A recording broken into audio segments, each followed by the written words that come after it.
If you want to know how to run longer without feeling fatigued, then this is the video for you. My name is Brad. I'm from CoachParry.com, where we help you become fitter, faster, and stronger. And I'm joined today by our coach, Lindsay Parry, to talk about some of the ways that you can run longer without feeling really tired. Some great advice coming up in today's video. Don't forget to hit the subscribe button as well so that you don't miss any of our upcoming videos. Lindsay, great to have you on again. Let's talk about running long. And we get this question quite often. Is there a secret to going longer and running longer without fatigue? Yeah, I mean, really the very simple answer to that is to run slower. But that is something that people struggle with.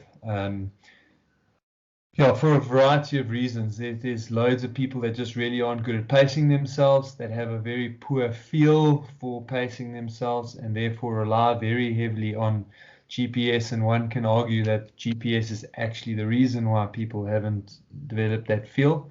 And so probably the best trick or hack to use to make yourself feel better for longer is actually to incorporate a run-walk strategy.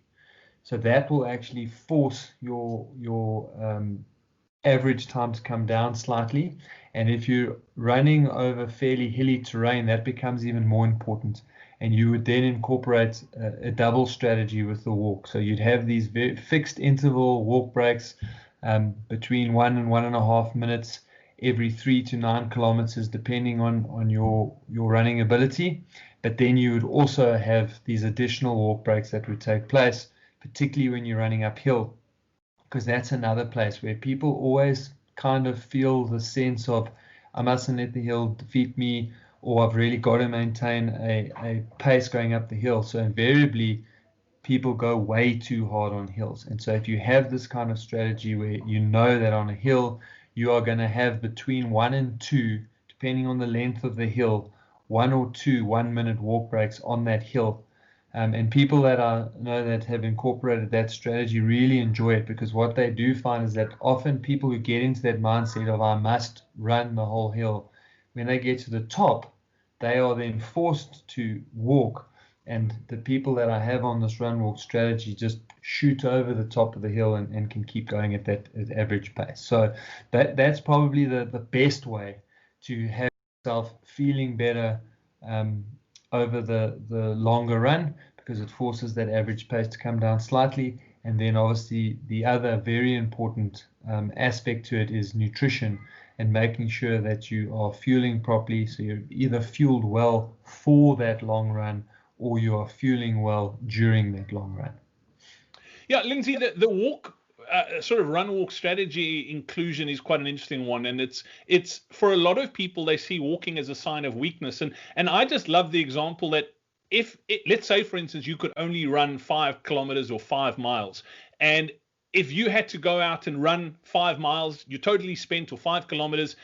Or if you go and include a run walk strategy within that 5-mile run, so let's say every half a mile you walk for 30 seconds or 60 seconds, you can go longer just by incorporating those walk breaks. And it doesn't really impact your fitness, but by including them allows you to go longer with not much more effort. Yeah, and in turn it does actually impact your fitness, because it actually makes sure that you are training in your aerobic zone or using oxygen.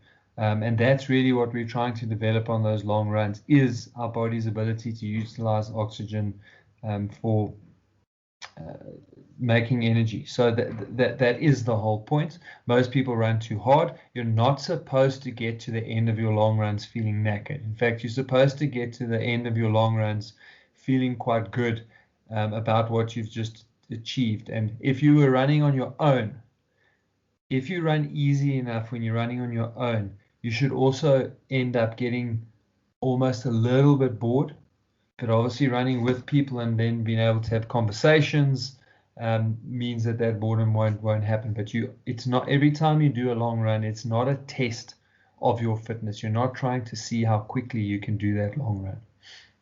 Brilliant. Lindsay, as always, thanks for your time today. Much appreciated. Absolute pleasure. Hey, thanks so much for watching this video. Don't forget, if you don't want to miss any of our upcoming videos, make sure you hit the subscribe button over here. You can also download a free strength training plan over here. That is if you want to shave minutes off your marathon time. Also, be sure to check out our most popular video over here, and our latest video is right over here.